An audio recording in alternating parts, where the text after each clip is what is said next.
Laura Raffo, la candidata de la coalición multicolor a la Intendencia de Montevideo, llega a la recta final de la campaña envuelta en una polémica con el expresidente José Mujica y tratando de descontar la ventaja que el oficialismo del Frente Amplio mantiene en la intención de voto acá en la capital.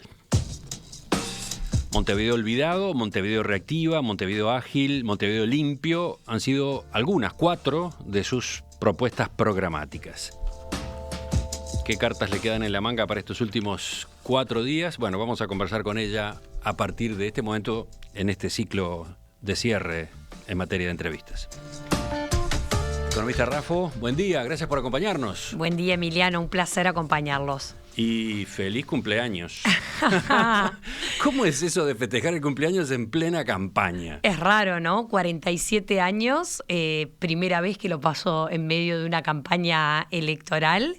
¿Feliz? Con mucha alegría, Radiante. sí, con mucha encanta. alegría. Tengo más saludos que de costumbre, porque uno cuando entra en una actividad nueva hace nuevas amistades y nuevos conocidos, así que el teléfono desde la mañana temprano está bastante explotado. ¿Va a tener algún rincón, algún rato especial para celebrar o es al palo todo el día? No, me voy a tomar un ratito con mis hijos y con mi familia para comer una rica torta de cumpleaños como a mí me gusta. Bueno, lleva 6 meses metida en la política y haciendo campaña. 6, ¿no? Aproximadamente. Desde febrero, sí. ¿Le parece que pasaron 6 meses, que pasó un año, que pasaron 2? La verdad que parece más, porque cuando empecé la campaña electoral, allá por febrero, estábamos todos con mucha energía, hicimos aquel acto de lanzamiento en el Club Cordón, con muchísima gente, y se venía una carrera muy rápida, porque en mayo eran las elecciones. Usted fue designada muy a último momento, ¿no? Exactamente. Y bueno, después de eso, como nos pasó a todos, vino la pandemia, eso nos cambió totalmente, nos modificó a todos a nivel personal, creo yo. Yo soy madre de chicos adolescentes, así que bueno, la pandemia con ellos, la cuarentena, sus preocupaciones, es como que tuvimos un impas en la campaña importante y se nos hizo largo a todos ese impas de la cuarentena, ese no saber del trabajo, de la salud de la familia. Creo que eso nos alargó el año a todos y después allí tímidamente por junio nosotros volvimos a abrir la sede, retomamos la campaña muy tímidamente, presentando los capítulos sin ir a los barrios, cuidando a la gente, y recién diríamos que en julio, agosto fue que empezaron las recorridas fuertes de nuevo. ¿Y ahora entonces está molida? Y estoy cansada, digo, hay que reconocer, una campaña electoral exige un foco, exige un desgaste físico, un desgaste intelectual, un desgaste emocional, y hay que estar dispuesto a darlo. Sí, pero además en este caso hubo algunas características especiales, porque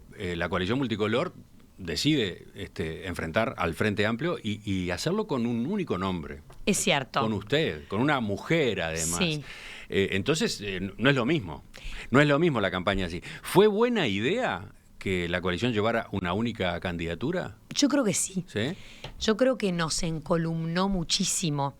La coalición tiene varios partidos que lo integran, varias corrientes de pensamiento, pero el objetivo final es el mismo, que es el mejorar la calidad de la vida de la gente de Montevideo. Y creo que el hecho de tener una candidatura única hizo que todos los equipos se enfocaran en el mismo trabajo. Nosotros tuvimos un trabajo muy profundo nos llevamos muy bien, somos nativos multicolores, como nos gusta decir, porque ya nacimos así, multicolores, y por lo tanto en mi sede están todas las banderas y están las personas de todos los partidos. Y esa es una manera de verlo, eso es un lado de esta realidad. La otra es que capaz que no fue la mejor estrategia para enfrentar al oficialismo, que armó una oferta variada y a su vez competitiva, y todavía encima las encuestas dentro del Frente Amplio lo que muestran es que andan bastante parejos los tres, con lo cual hay como un foco de atención y de curiosidad y de expectativa allí, ¿no? Más o menos. Yo creo que igual nos favoreció, porque nos unificó muchísimo y hizo que la campaña electoral no es solo la candidata a intendenta en este caso. Yo creo que es muy importante el trabajo de los dirigentes locales, de los referentes de barrio, de los alcaldes, de los ediles. Sí. Y el hecho de que todos tengamos un programa único y trabajemos en conjunto hace que haya mucha colaboración. Los alcaldes de los distintos partidos, que todos vamos con el lema Partido Independiente, pero que representan y tienen sus orígenes en los distintos partidos, trabajan en conjunto. Los candidatos ediles también, y eso nos fortalece.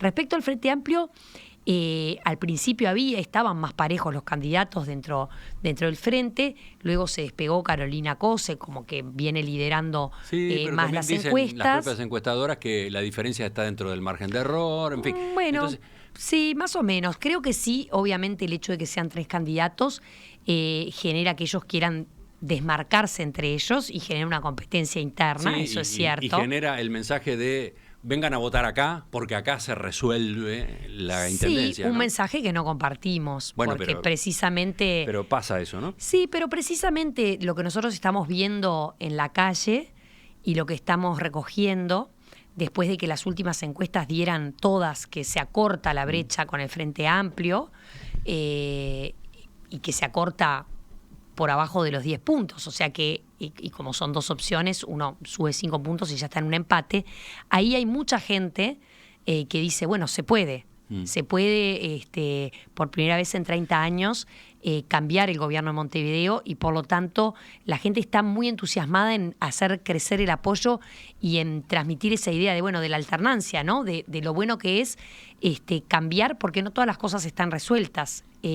Hay un montón de temas sin resolver, como el tema de la basura, de la iluminación, de las calles en mal estado, de tener un transporte más ágil. Y por lo tanto, las personas creo que están buscando un cambio, una manera de hacer distintas las cosas que les resuelva los problemas de fondo. Su jingle de campaña dice, ahora Montevideo, ahora te toca a vos. Sí. Y en una de las piezas publicitarias, esa que está centrada en su persona, en su historia, usted termina diciendo, estoy feliz de ser parte del cambio que está viviendo mi país. Sí.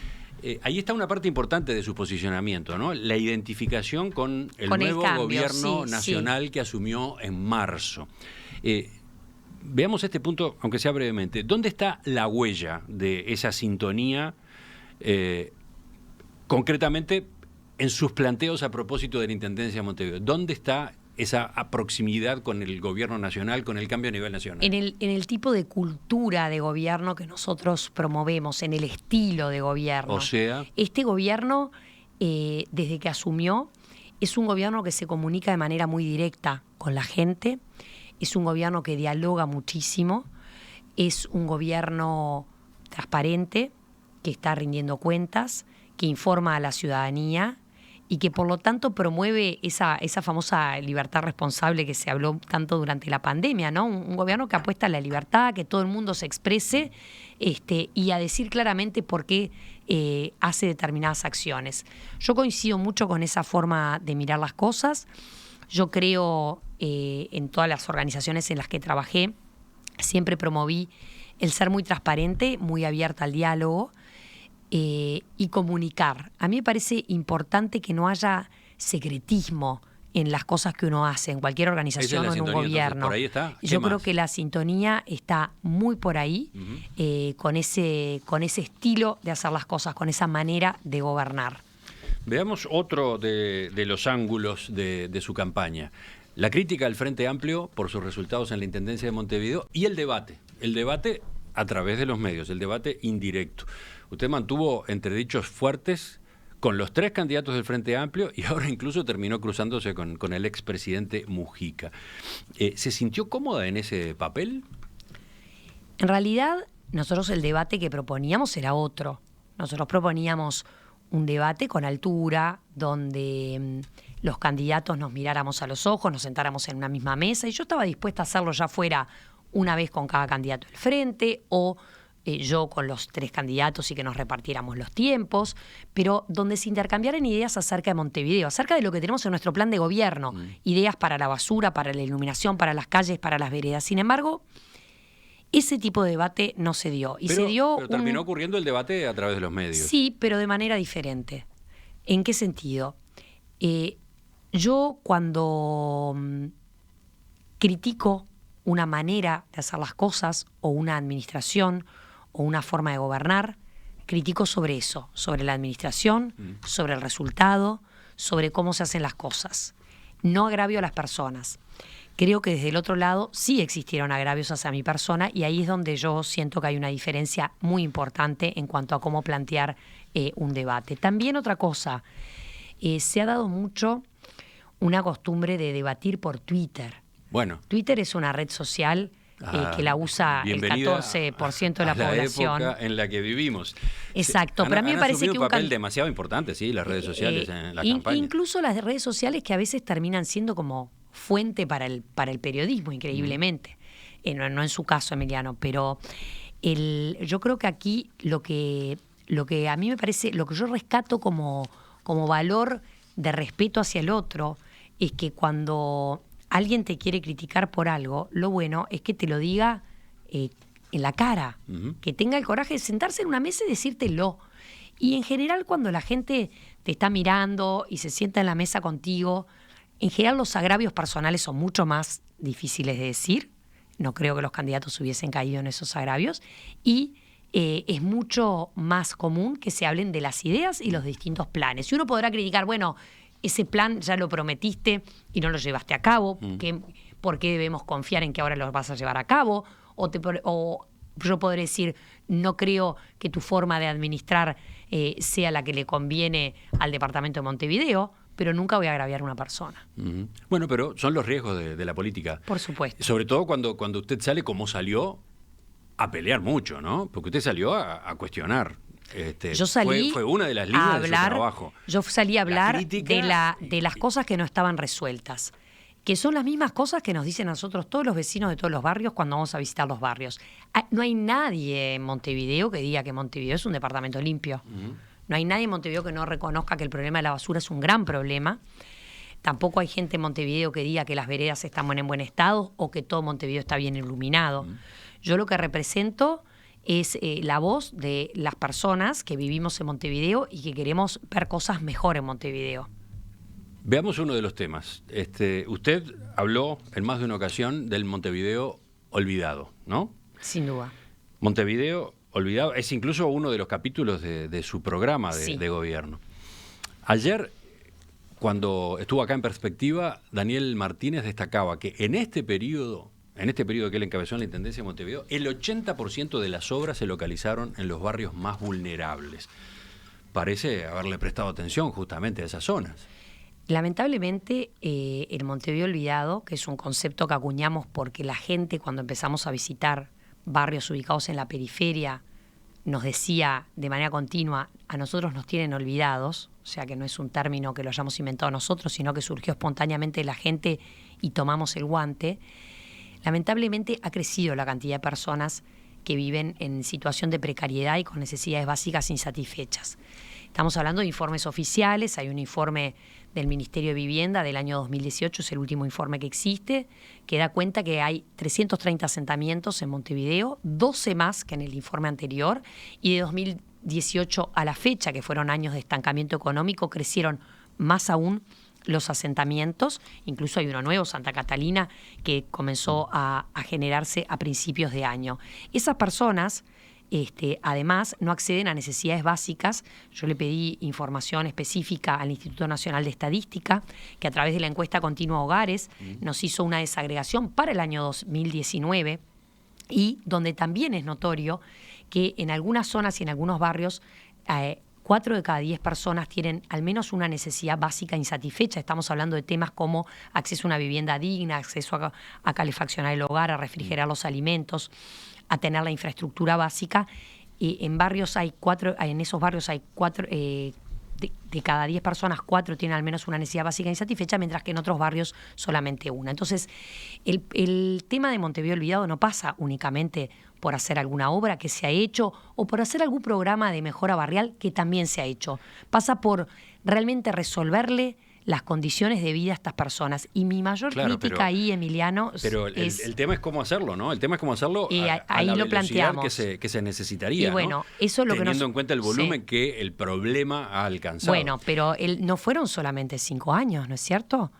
El gobierno del Frente Amplio ha tenido la oportunidad de administrar Montevideo durante 30 años y a nivel nacional durante 15 años. Hubo 10 años, y que yo creo que son los que más hay que lamentar en cuanto a no haber encontrado una solución para este problema tan grave.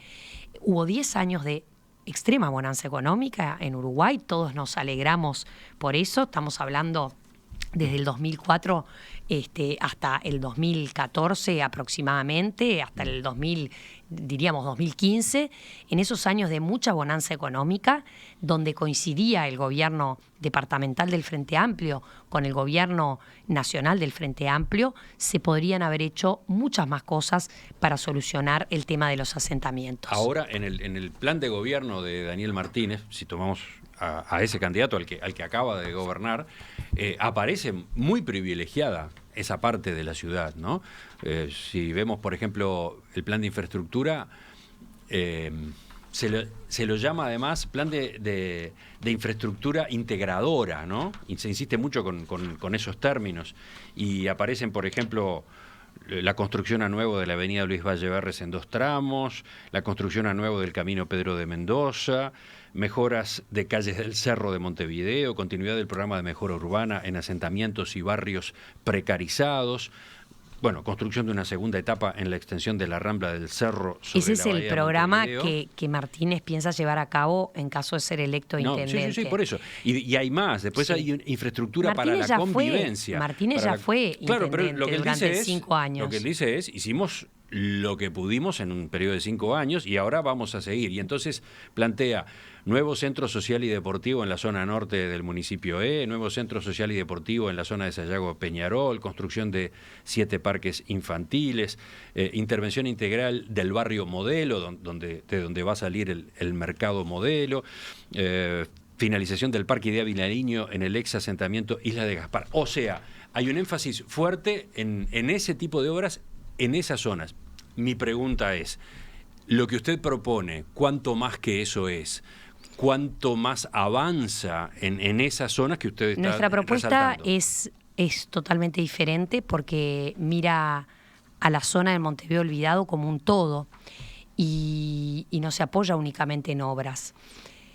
Las obras, y me parece que es importante aclararlo, las obras de las que tanto habla Daniel Martínez, obras que algunas de ellas se han iniciado con los fondos del Fondo Capital, son obras que se aceptaron de hacer en la Junta Departamental en el año 2016.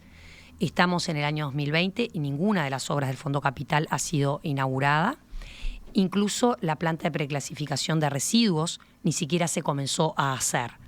Entonces, no solamente hay que prometer y tener ideas en papel, sino que hay que poder llevarlas a cabo. Y creo que eso es muy importante. Usted está prometiendo también. Por eso, mi pregunta era, yo no fui intendenta. En el terreno de las promesas, ¿qué es lo que usted va a hacer? La diferencia es esa. Yo no fui intendenta. Yo estoy hablando de una persona que fue intendente, que prometió un shock de infraestructura y de obras, que llegado el fin del mandato, que hubiera sido en mayo, y aún así extendiéndolo hasta ahora, de las obras del Fondo Capital aún no se inauguró ninguna. Y una de ellas eran 4 obras en la vía pública y una planta de preclasificación de residuos. La planta ni siquiera se comenzó a hacer. Me parece que eso es algo importante a remarcar. No es menor no haber podido terminar con lo que uno se comprometió. Respecto a nuestro plan, Emiliano, es un plan distinto porque mira, nosotros cuando planteamos las cosas lo planteamos con una mirada estratégica y global. Es fantástico poder hacer obras, pero si el ómnibus no te llega a cerca de tu barrio, si el sistema de recolección de residuos no se adapta al asentamiento, vas a seguir viviendo al lado de un basural y vas a tener que seguir esperando 1 hora y media para tomarte el ómnibus. Las condiciones de vida de las personas de Montevideo Olvidado son sumamente precarias y por eso nosotros lo atendemos con un plan a 5 puntas. La primera punta tiene que ver con el acceso a nuevos terrenos. Ese acceso lo tiene que garantizar la Intendencia haciendo una adecuación del plan de ordenamiento territorial para garantizar que haya más terrenos que hoy son clasificados como rurales que puedan transformarse a urbanos, siendo amanzanables, iluminados, conectados a saneamiento para que aquellos asentamientos que puedan ser trasladados, porque no todos deben ni pueden ser trasladados, puedan trasladarse. En segundo lugar, una mejora en la convivencia. Para la mejora en la seguridad y en la convivencia, porque es un problema enorme en estas zonas, nosotros lo que planteamos es un plan de iluminación y un trabajo conjunto con el Ministerio del Interior y el MIDES para fortalecer a los alcaldes y a los concejales que se van a integrar a un gabinete de alcaldes y que vamos a estar en contacto directo con el Ministerio del Interior y el MIDES. Hoy eso no existe, no hay un contacto directo. Si hoy un concejal o un alcalde, digamos, reporta y encuentra un problema de convivencia, que en realidad no están cumpliendo ese rol, lo tendrían que cumplir, pero no lo cumplen, no tiene un contacto directo ni en el Ministerio del Interior ni en el Ministerio de Desarrollo Social para tratar de solucionar de manera conjunta y en equipo ese problema. Ese es solo el segundo punto de nuestro plan para Montevideo Olvidado.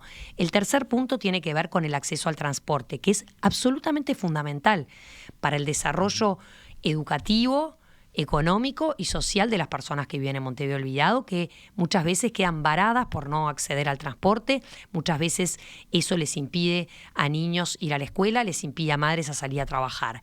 Hay que hacer una revisión de todas las líneas de transporte hacia esa zona de Montevideo e incluso mejorar las conexiones de la zona norte. Hoy tenemos un sistema de transporte en B corta, que uno desde un barrio que queda al noroeste para ir a un barrio que queda al noreste tiene que pasar por el centro, bajar hasta el centro e irse hasta allí.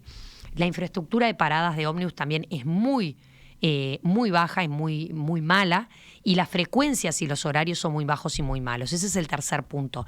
El cuarto punto, y te diría que es uno de los más importantes, tiene que ver con la basura. En el Montevideo Olvidado es donde hay 200 basurales endémicos que, por más que han sido a veces limpiados, se forman una y otra vez.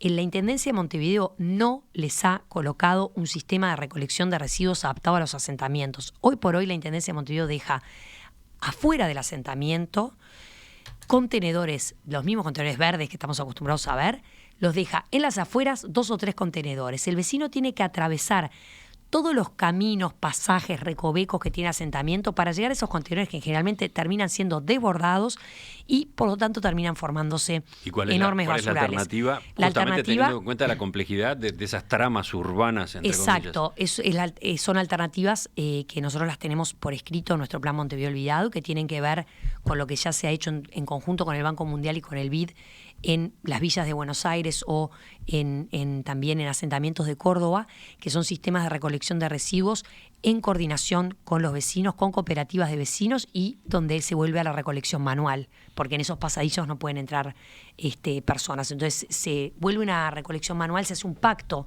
con los vecinos. El vecino no quiere vivir al lado de la basura, nadie quiere vivir al lado de la basura, ni con las ratas entrando a su casa, ni con la casa que se le inunda cada vez que se desborda el Miguelete. La gente quiere vivir en otras condiciones y esas son las condiciones que nosotros les tenemos que dar. Entonces, hablar de la limpieza en el Montevideo Olvidado es absolutamente fundamental y tenemos un plan específico de atención a la limpieza en Montevideo Olvidado. Y finalmente, un plan de reforzamiento de las policlínicas municipales, trabajándolo junto con ACE para no duplicar esfuerzos. Ya tenemos hablado con ACE cómo fortalecer estas policlínicas. Son muy importantes porque están cerca de estos barrios donde la gente, como hablábamos, no accede rápidamente al transporte, le es difícil trasladarse hasta un centro de salud y por lo tanto es fundamental la policlínica. Y esta policlínica tiene hoy por hoy horarios muy cortos, a las 3 de la tarde cerró, no la pueden usar. Entonces hay que fortalecerlas con mayor dotación de profesionales y mayores horarios. ¿Todos estos son cambios realizables en toda esa zona en 5 años? Sí, precisamente. Yo creo que son satisfactorios, quiero decir, con este tipo de transformaciones, esa población que a usted le manifiesta ese malestar, ese disgusto, esa insatisfacción con la realidad en la que viven, que es notoria, ¿esa población está conforme con esto? ¿Es suficiente? Yo creo que es un muy buen comienzo. ¿Por qué es un muy buen comienzo? Porque ataca los puntos que más nos dicen cuando vamos a visitarlos. La basura, el transporte y la inseguridad. Es lo que más nos hablan. Y por lo tanto hay que atender esas columnas de preocupación de 120.000 personas que viven en asentamientos. Ya continuamos en entrevista con la economista Laura Raffo, candidata a intendente de Montevideo en la coalición multicolor.